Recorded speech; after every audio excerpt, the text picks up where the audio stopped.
સાહેબ એક બાજુ સંધ્યા થઈ અને એ દિવસ અમાસનો હતો. અમાસનો દિવસ અને એ લોકોએ દાન કરવું હતું.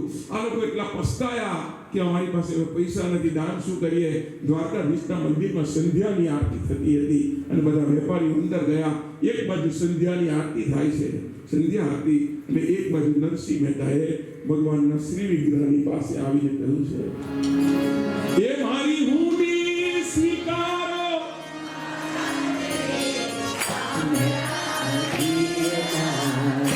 એ મારી સ્વીકારો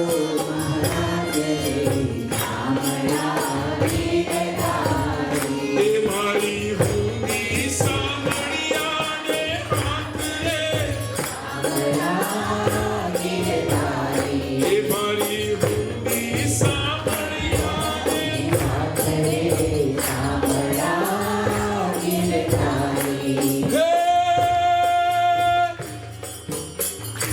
રાણાજીએ રદ કરી મીરા ઘેરે કાજ અને ઝેરના પ્યાલા મોકલ્યા રે, ઝેરના પ્યાલા મોકલ્યા રે, એ ભાલો ઝેરનો, એ ભાલો ઝેરનો મારણ હાર રે, એ ભાલો ઝેરનો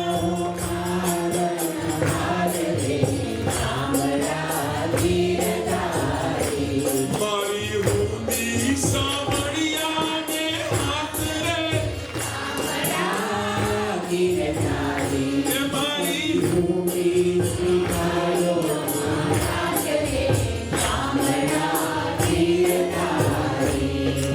અરે સ્તંભ થકી પ્રભુ પ્રગતિયા, વળી ધરિયા નરસિંહ રૂપ, પ્રહલાદને ઉગાર્યો રે,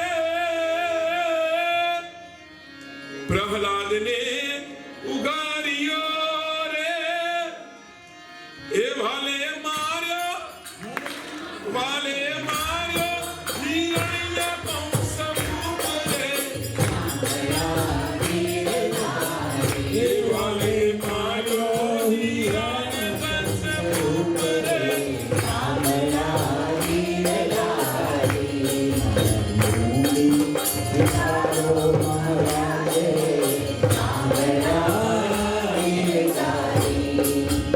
અરે રહેવાને ઝૂંપડું નથી, વળી જમવા નથી જુવાર, અને બેટા બેટી વડાવ્યા રે,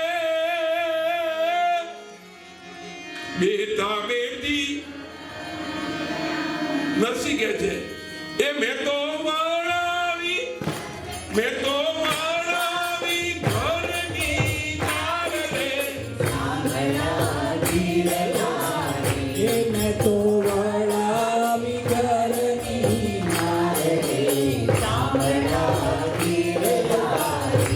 મારી હુંડી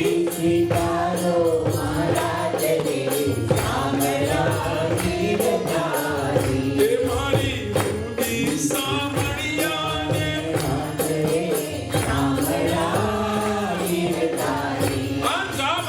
નરસિંહ મહેતાએ ભગવાનને પ્રાર્થના કરી. સંધ્યા પટી, સંધ્યાની આરતી. આ ચારે ચાર વેપારીઓ ભગવાનના મંદિરમાંથી નીકળીને પાછા મારવાડ તરફ એમને જવાની તૈયારી જ્યાં કરે, ત્યાં તો એ બે બહેનો ત્યાંથી નીકળી અને એ બે વાતો કરતી હતી. આજે સાંભળતા શેઠે તો ભારે કરી, મારે 2 રૂપિયા જોઈતા હતા, મને 5 આપ્યા. આ બધાના કાન હરવા થયા છે.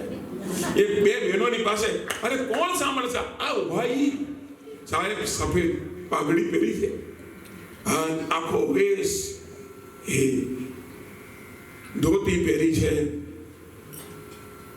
ખભે ખેસ છે, અને શેઠ જેવું રૂપ લઈ દ્વારકાધીશ બારમાસા એના 4 પાર્ષદો સેવકો ત્યાં બેઠા છે, અને ઓલા 4 જણા આવ્યા. તમે સાંભળશા? હા, અચ્છા, ઓલા નરસિંહ મહેતાની ઈ અમારો શેઠ છે, એ અમારો શેઠ છે. તો તમે તમને કેમ ગામમાં કોઈ ઓળખતું નથી કે ભગવાન મનમાં કે ઈ તકલીફ છે. તમને જેને ઓળખવા જેવા લાગે છે એને ઓળખતા નથી, ને નથી ઓળખવા જેવા લાગતા એને આપણે ઓળખી જઈએ છીએ. કેમ હવારથી હાંજ સુધી મળ્યા તમે, ત્યારે ભગવાને પાછું મનમાં કહ્યું તમે નસીબદાર છો, હાંજમાં મળી ગયા. બાકી 10,000 વર્ષ સુધી તપ કરે, ઊંધા લટકે, હાથ શરીર ગાડી દે, તો પણ હું જેને નથી મળતો, આ તો મારા ભગતની બલિહારી કે તમને મળ્યો. ભગવાન ભગતને કારણે મળ્યા છે. મનોમન અને કહ્યું શું છે બોલો.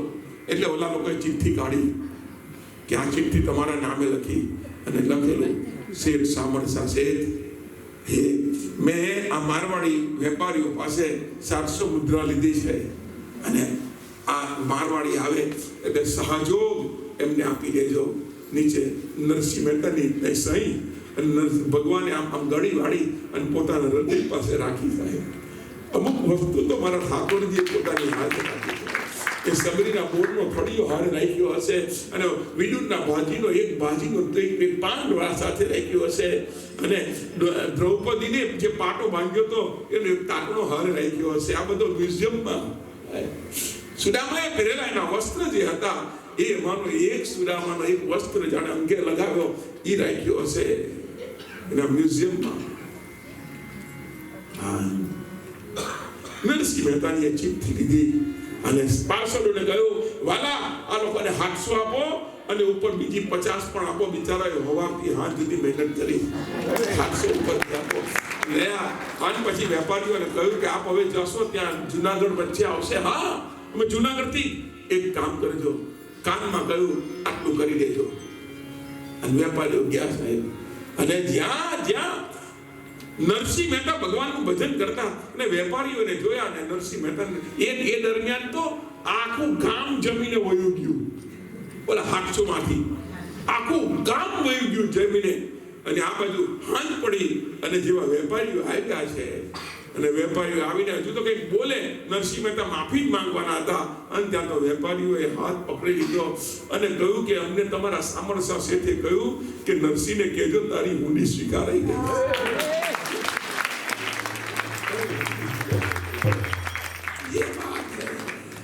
ભગવાન ભગતોને માથે થઈ કેવું કરે નહીં. એ કોઈ તમારે જેને આ બધી કથાઓમાં શ્રદ્ધા નહીં હોય તો એને કઈ વાંધો નહીં, વાર્તાના સ્વરૂપમાં અથવા કોઈ બાળકની વાર્તા. પણ અમને લોકોને તો ભારોભાર શ્રદ્ધા છે કે એસા હુઆ હી હોગા, ક્યોંકि આજ હમારા એસા હોતા હૈ. આપણે બોલીએ ને થાય, અથવા તો આપણે જે મનોરથો કર્યા હોય એ જ્યારે પૂર્ણ થાય ત્યારે સમજી લેજો તમારી હુંડી ઠાકોરજીએ સ્વીકારી લીધી.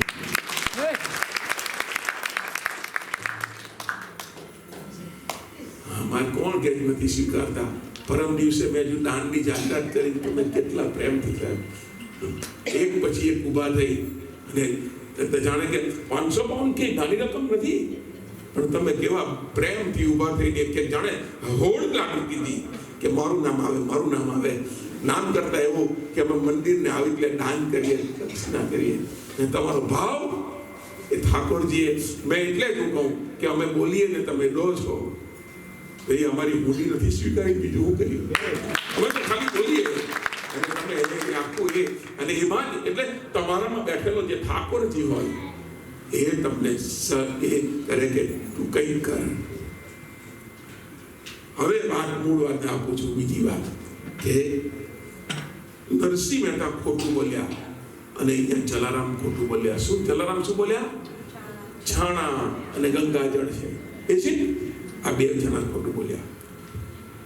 ભગત થયા પછી આ બે ખોટું બોલ્યા. તો મને તો એમ લાગે, હું તો માનું કે આ ખોટું નહીં બોલવું જોઈએ. પેલા જલારામ બાપાએ કહી દેવું જોઈએ. હવે કહું તમને, ધીસ ઇઝ ધ મિસ્ટ્રી, રહસ્ય છે. મારું ઇમેજિનેશન તમને પાક્કું કહેશે કે ના આવું થયું હશે. કોઈ દિવસ પણ જલારામ બાપા અને કોઈ દિવસ પણ નરસિંહ મહેતા ખોટું નહીં બોલે. અને જો ખોટું બોલવું જ હોત અને ખોટું બોલ્યા હોત તો નરસિંહ મહેતા તરત જ જઈને ભગવાનની પાસે જઈને એમ નહીં કે મારી ભૂલ થઈ ગઈ, હવે ભૂલ થઈ એમ તારે સુધારવાની જવાબદારી તારી, મેં તો ખાલી કીધું કે હુંડી લખી, તારે સ્વીકારવાની જવાબદારી તારી. આમ નરસિંહ મહેતાનો પ્રાયશ્ચિત હતો. હવે ભગવાનને ખબર હતી કે મારા ભગતનું નાક કાપવા માટે થઈ અને સારંગધરી ત્યારી આ પ્રયોજન કર્યું છે. એટલે ભગવાને સરસ્વતી માતાને આદેશ કર્યો હશે કે હે માતાજી, જ્યારે મારા નરસિંહ બોલે એ કોઈ દિવસ ખોટું નથી બોલવાનું, પણ નરસિંહ બોલે અને જલારામ બાપા જ્યારે બોલે ત્યારે એની જીભ ઉપર બેહી જાય. હું કહું એવું બોલાવું છે, મારે જગતને બતાવવું છે કે મારા ભગતની કોઈ મસ્કરી કરશે અને એને કોઈ ત્રાસ આપશે ને દુઃખ આપશે તો એનું અસત્ય એ પણ હું સત્ય કરીને બતાવીશ. અને એટલે ભગવાનના આદેશથી જાણે સરસ્વતીમાં આ નરસિંહ મહેતાની જીભ પર બેઠા, નરસિંહ મહેતાની જીભ પર બેઠેલા સરસ્વતી એને બોલી દીધો કે અમારી પેઢી ચાલે છે. તમે માનો છો નરસિંહ કોઈ દિવસ એની જીવન ચરિત્ર તમે વાંચો કે એ માણસની પવિત્રતા, ઓહો, બહુ પવિત્ર માણસ હોય. ખાલી એના દર્શન અથવા તો એના ચિંતન અથવા તો એની જીવન કવન કથન એ જ વાંચીએ. ભગવાનના સ્વરૂપ જેવું એનામાં એ તત્વ, પરમ તત્વ આબેહૂબ આવીને બેઠું હોય. ને કળિયુગમાં પાછું, સતયુગમાં નથી, કળિયુગના જીવો છે. તો નરસિંહ જલારામ બાપા ખોટું બોલ્યા, અંત સાહેબ એવામાં જ કહ્યું છે બતાવો તો.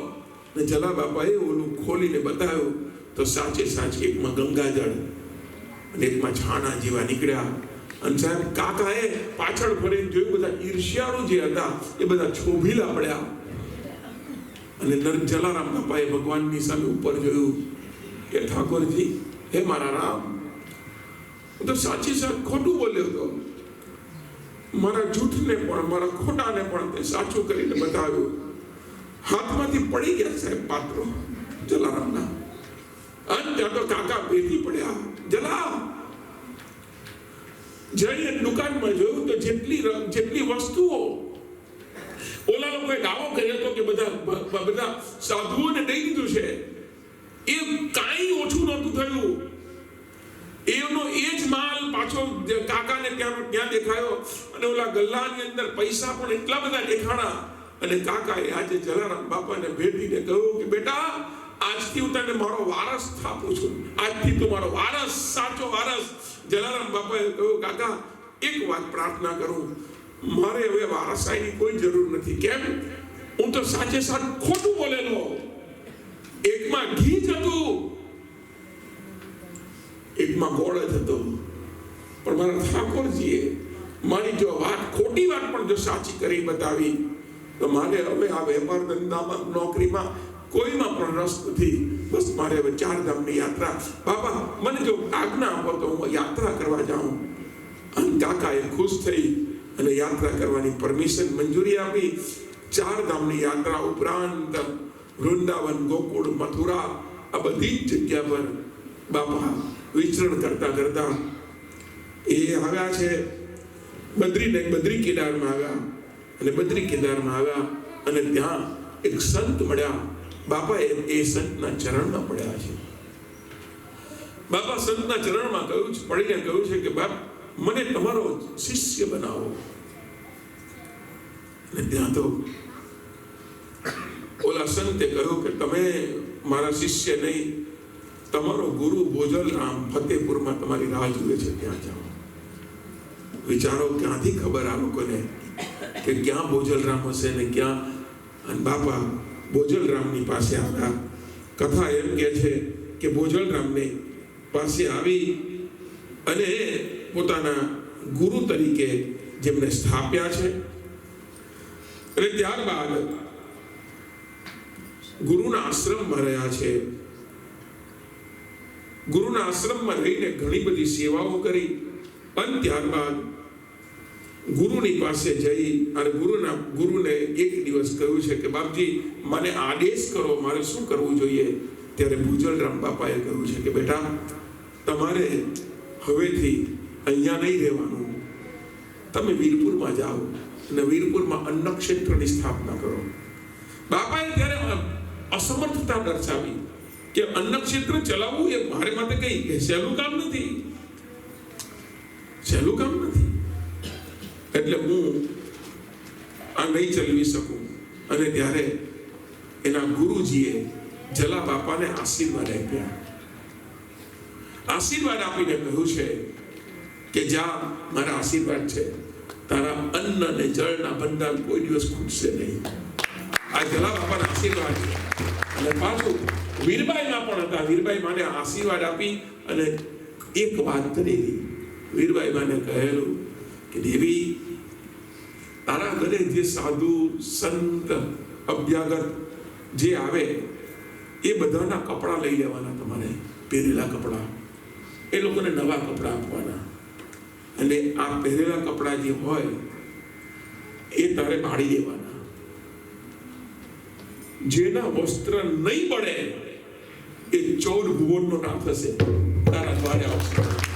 આશીર્વાદ આપ્યા હતા ભોજલરામે. અન સાહેબ બે આવ્યા છે. અને પછી કથા એમ કહે છે કે એ લોકોએ અન્ન ક્ષેત્ર ચાલુ કર્યું છે. અન્ન ક્ષેત્ર ચાલુ કર્યું, જાત્રા કરી આવ્યા, વીરપુરમાં આવી અને ખેત મજૂરી પણ કરી છે. મજૂરી કરતા કરતા 40 માં અનાજ બચ્યું. ગુરુના આશીર્વાદ મળ્યા હતા. એટલે સંવત 1876 માં માગસર સુદ બીજના રોજ જલારામ બાપાએ 20 વર્ષની ઉંમરે અન્ન ક્ષેત્ર ચાલુ કરેલું. જલા બાપાની ઉંમર ત્યારે 20 વર્ષની હતી. જલારામ બાપાના આંગણે એક અવધૂત આવેલા, એક લાલજીની મૂર્તિ આપી અને એક હનુમાનજીની મૂર્તિ આપેલી જે ગુપ્ત છે. અને કહેલું કે દર્શન તને સ્વયં ભગવાન કરાવશે, સેવા કરજો, અન્નના ભંડાર કોઈ દિવસ ખૂટશે નહીં. આ એના જે ગુરુજી હતા ભોજલરામ, એનો પણ એક સુંદર ઇતિહાસ છે. સૌરાષ્ટ્રના જેતપુરમાં ગામ છે, જેતપુર, અને એની પાસે દેવકી ગાલોળ નામનું એક ગામ. ભોજલરામના પિતાનું નામ હતું કરશનભાઈ પટેલ, માતાનું નામ હતું ગંગાબાઈ, અને આ લેવા પાટીદાર હતા. અને આ ભોજલરામનો એક શોર્ટ નામ ભોજો ભગત. 12 વર્ષનો થયો ત્યાં સુધી આ ભોજો જમવાનું ભોજન નહોતા લેતા. 12 વર્ષ સુધી એક એમ કે છે કે એટલે અન્ન પર નહીં, ખાલી પ્રવાહી દૂધ ઇત્યાદિ લેતા. 12 વર્ષ પછી એક અવધૂત આવ્યા. માએ પ્રશ્ન કર્યો છે અવધૂતને કે આ ખાલી દૂધ જ લે છે, આ અન્ન કેમ નથી લેતો? અવધૂતે કહ્યું કે મારી પાસે બેસાડો એ ભોજાને. અને ભોજલરામને આજે પહેલી વાર અવધૂતની સામે બેસાડવામાં આવ્યા. અને અવધૂતે આશીર્વાદ આ માથા પર હાથ જ ખાલી મૂકી અને કહ્યું, બેટા આજે મારી સાથે ભોજન લેશે ને? અને 12 વર્ષ પછી એને અવધૂતની સાથે પહેલી વાર અન્ન મોઢામાં મૂકેલું ભોજલરામ. આ બધા મારું ખાલી કહેવાનો ભાવાર્થ એ છે, સંતોના આશીર્વાદ તમે જુઓ સાહેબ, કોઈના આશીર્વાદ પડી જાય. કથા એમ કહે છે કે બાપાને એક ધર્મની બહેન હતી, એનું નામ હતું ગલાલ. એને ત્યાં એક વખત રામ ભગત કરીને એક સંત આવેલા આ ગલાલને ત્યાં. હવે 10-15 સાધુનું કહેલું કે 10-15 મૂર્તિઓ અમે આવશું સાધુ. તો ગલાલને ત્યાં બાપાએ આવ્યા અને ગલાલને ત્યાં બધા બેઠા હતા. 15-20 સાધુ નું કીધું હતું એટલે 30 સાધુ આવ્યા. 15 ની જગ્યા પર 30 આવ્યા. હવે ભોજન બનાવેલું કેટલાનું? 15. હવે ગલાલ વિચાર કરે શું કરવું? આપણે હોઈએ એની જગ્યા પર તો આપણે શું કરીએ? દાળની અંદર શું તમે જલા બાપાએ કહ્યું કે એક કામ કરો, સાંભળો. જલા બાપાએ કહ્યું ઘીનો દીવો કરો. ઘીનો દીવો કર્યો. કહે છે કે તપેલાની ઉપર ચોખ્ખું સફેદ કપડું ઢાંકી દો. પણ બાપા તો હું તો એમ કરતે છે. સફેદ કપડો ઢાંક્યો, દીવો કર્યો અને કહ્યું કે જોયા વગર આમાંથી પીરસવામાં. અને ગલાલે બધા જ થાંભળા જેટલા વાસણો હતા બધા પર સફેદ કપડો બાંધી ઉપર કર્યો અને એમાંથી નીકળ્યા જ કરે. ઓલા 30 જમીને ગયા, પછી ખોલ્યું તો બીજા 15 જમીનનું હતું. શ્રી રામ જય રામ જય